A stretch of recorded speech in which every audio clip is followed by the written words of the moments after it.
I'm going to read Sushi and Sleep. World's oldest person offers tips for a long life.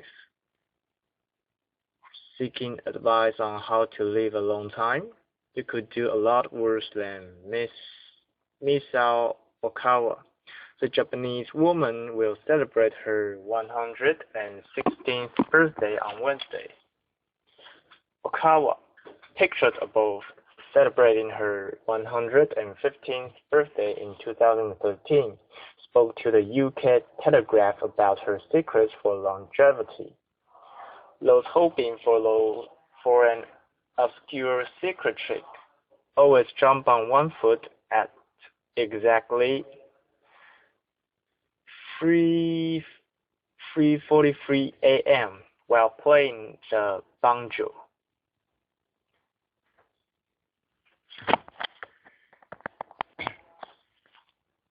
Are in for disappointment. Okawa attributes her incredible lifespan to getting plenty of sleep, eating well, and taking a nap as needed. She told the paper, "Eat and sleep, then you will live a long time. You have to learn to relax." Easier said than done, of course, but when advice on living a long life comes from the world's oldest person, it's worth heeding. Okawa, born in 1898, and great-great-grandmother to six, eats sushi at least once every month. Tomohiro Okada, head of the retirement home where Okawa has lived for the past 18 years, told the Telegraph. When asked by the Telegraph about her happiest and saddest moments, she spoke about her 1999 marriage to her husband and the birth of her 3 children. Her husband passed away in 1931. Her surviving children are 94 and 92, according to the Telegraph. Okawa became the world's oldest living person last year when the previous title holder, Juromon Kimura, passed away at the age of 116.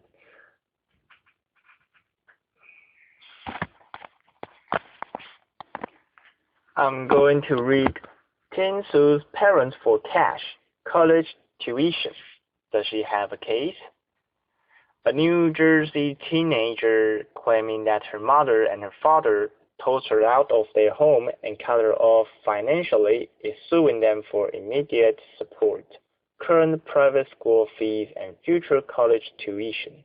The parents, meanwhile, said that daughter Rachel Canning, 18, moved out voluntarily after refusing to abide by the rules. More on Shine. Daughter's Facebook brag cost her family $80,000.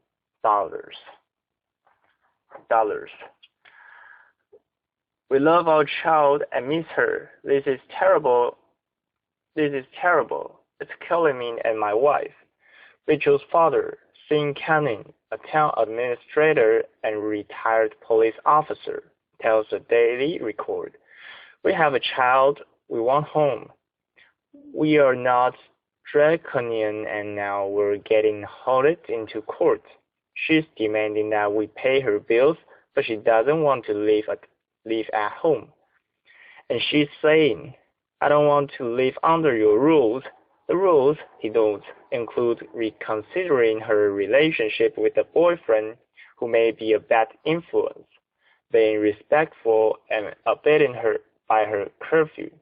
He and his wife, Elizabeth, who live in suburban Lincoln Park, about 25 miles outside of New York City, have kept their daughter's car because they paid for it, says Canning, and he admits that they did stop paying Rachel's tuition at a private Morris Catholic high school.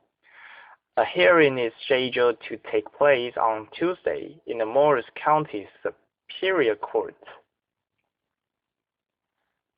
For months, Rachel, an our student, an honor student, cheerleader, and lacrosse player, has been living with the family of her best friend and classmate, Jamie Inglesino, whose father, attorney John Inglesino, is bankrolling Rachel's lawsuit.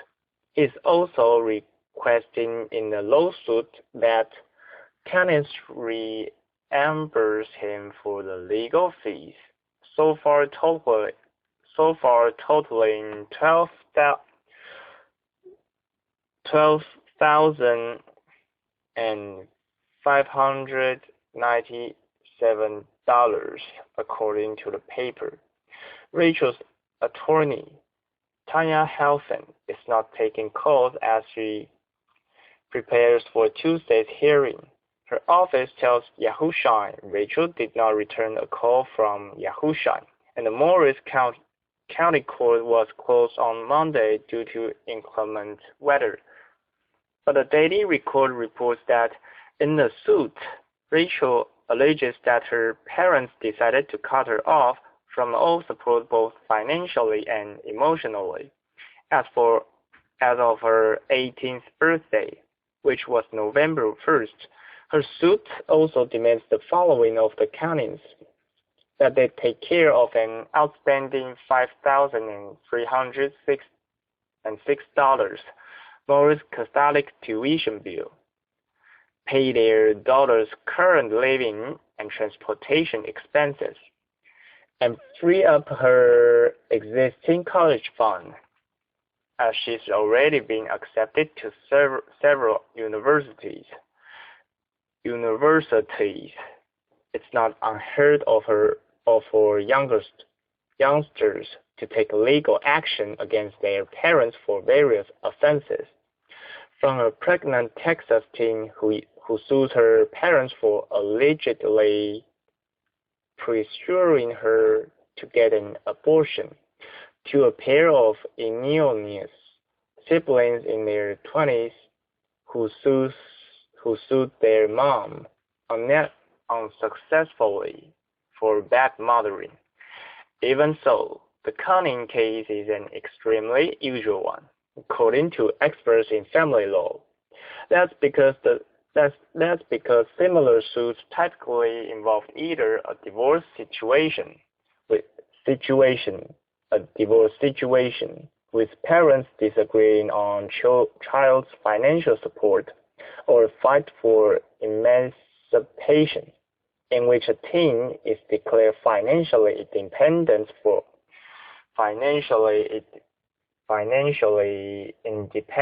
from parents. This young woman is actually saying, I want the court to compel my parents to continue to support me financially. That's what's unique in this case. Mary Kuchen, Assistant Director of the nonprofit Advocates for Children of New Jersey, tells Yahoo Shine. So this young lady is in a unique situation because it does become very fast sensitive. There's really no law directly on point. What families in similar situations have done, in Kugan's experience, is to file for what's called a family crisis petition, in which the court will try to mediate an agreeable outcome between the parents and their children. Talking the situation through would be a better route than a lawsuit. Kenneth Newman, a New York divorce mediator and psychologist with the Center for Mediation and Training, tells Yahoo Shine, we often use the legal system as a way to deal with disagreements when we should be using therapy or mediation. Mediation, he says. Nothing that Rachel's case is extremely rare. Rachel's case is extremely rare, and that she's not had a case like this in 30 years. with the most unique angle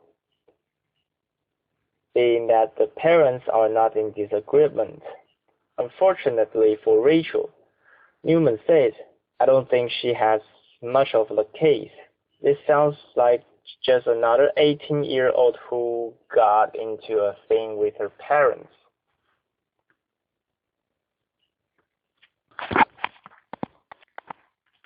I'm going to read 10 things France does better than anywhere else.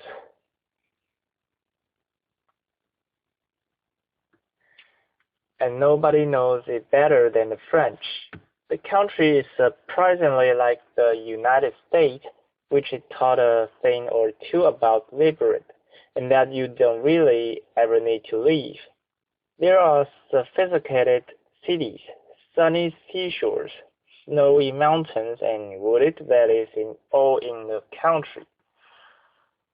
Not to mention a lot of cheese and sex, as well as quite a few other things that French do superlatively well. Cheese. Yes, but France remains the ultimate destination for cheese lovers. General de Gaulle once asked how he was meant to govern a country that produced 246 varieties of cheese. Maybe he was afraid they were living organisms and would start a revolution. Some French cheeses, such as Reblochon, are so smelly and runny they seem to be decomposing. Even mild, hard mimolette is apparently so scary that last year the United States restricted its import. No one's arguing against the existence of great cheeses around the world, but no French citizens need to go much further than a corner shop to find one. 2. Shopping. There's a reason the French invented the word bourgeois, which now stands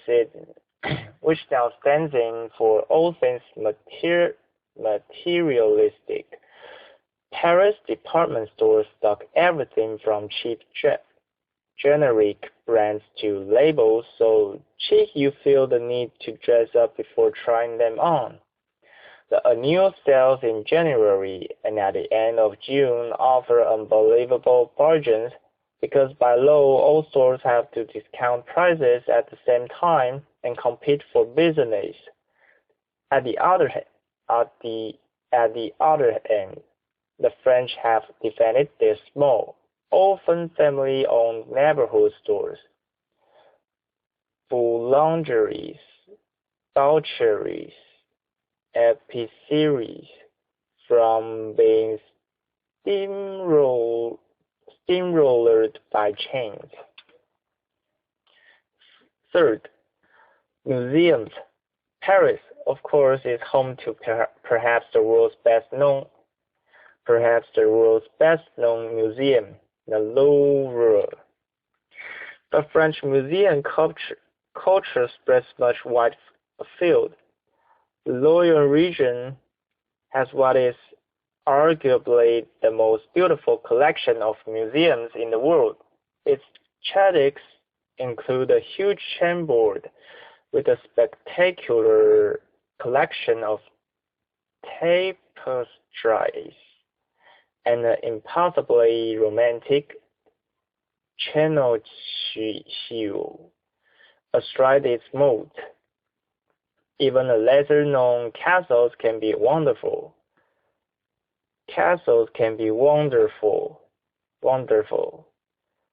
Chinon, for example, is said about the perfectly preserved old town.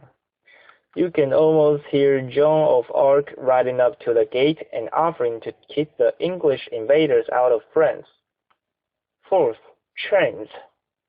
French trains are faster than planes. If you want to go from Paris to the Mediterranean coast for lunch, hop on a TGV, train a Grand Vitesse or very fast train.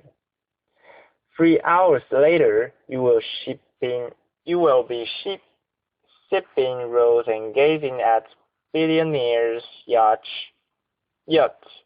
while the flyers are still putting in a claim for their lost luggage. TGVs crisscross the country. And the SNCF, French National Railways, offers excellent online deals. First class for just a little more than second. The French might like the good life, but it needn't also mean slow. 5. Traffic jams. The average French driver's notion of etiquette is a strong but terrifying one. I'm going that way, and you can't stop me. If going where he or she wants to means causing an accident or total gridlock, that's everyone else's fault, none. The unwillingness to acknowledge any other car on the road, the supreme French belief in liberty incarnated in the automobile, means that on every Saturday in summer and on national holidays, the whole country is transformed into a huge traffic jam as everyone drives to or from their vacation at exactly the same time. Politeness. The French, aren't they notoriously abrupt, especially Parisians when addressing non-French speaking tourists? More accurately, the French have mastered the art of being impeccably polite and startlingly dismissive at the same time. When a posh maitre d' raises one eyebrow and oozes "Monsieur" or "Madame" at you, he is simultaneously respecting you and questioning your right to exist. But if you get a hand of French politeness, anything is possible. The golden rule is simple. You should be in very conversation with a bright bonjour. Bonjour in this doesn't mean just being hello. It's recognized French code for yes, I'm here and I'm respecting you by being polite. So you're going to respect me and maybe even be pleasant to me. All that in one magic word, and it works. 7. Sexiness. It's hard to pin down sexiness, but for many, being French is a good working definition. That accent plus a certain insouciance and joie de vivre, yet inevitably slipping into French here, make a pretty attractive package in both men and women. And then there's plain sex, which is everywhere in France. Take French films, for example, which almost by law have to include at least 2 naked breasts and 4 buttocks. French men and women know the rules of attraction equally well and rarely stop playing. It's almost a duty to look sexy and classy whenever anyone else is around, and to leave a memorable impression. 8. Luxury. It's a clever trick. When you think of luxury goods, the words French slip almost automatically into place. Today, the French talent for luxury has trickled down beyond Louis Vuitton, Dior, Moët and Chandon and the rest.